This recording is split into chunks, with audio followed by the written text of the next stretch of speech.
شبی سرد تنها نشستم، به یاد تو عشقم زدم. صدایی بود نامی تو رو میگریف، دلم آستر آهستم شکست.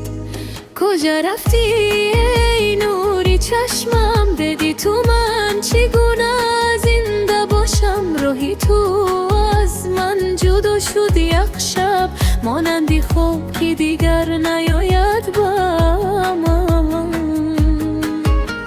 هر روز به یادت دلم گریه کند، هر لحظه نامت به لب‌ها میبارد. اما تو دوری مثل ستاره، من در زمین تنها بیچاره.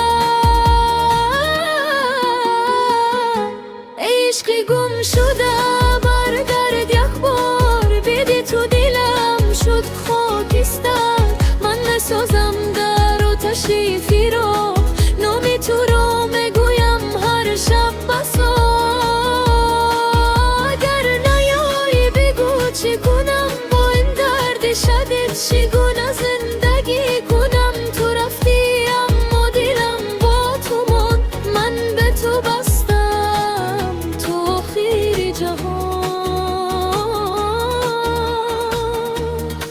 یاد دارم من روزای شیرینی ما، خنده های تو، نگاه های ما. حالا فقط سایه تو مانده در هر گذر، در هر رویه.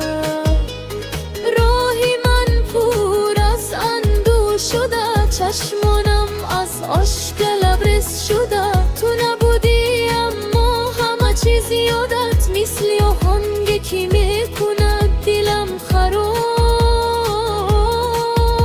شاید یک روز تو برگردی با تبسم، با عشق قدی. اما میدونم این فقط خواب است، حقیقت این است تو دیگر از من نیست.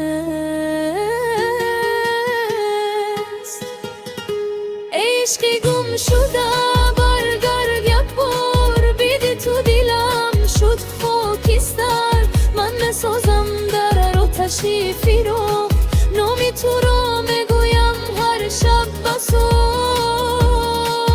اگر نیایی بگو چی کنم با این درد شدید، چگونه زندگی کنم؟ تو رفتی اما دلم با تو ماند، من به تو بستم تا آخر جهان.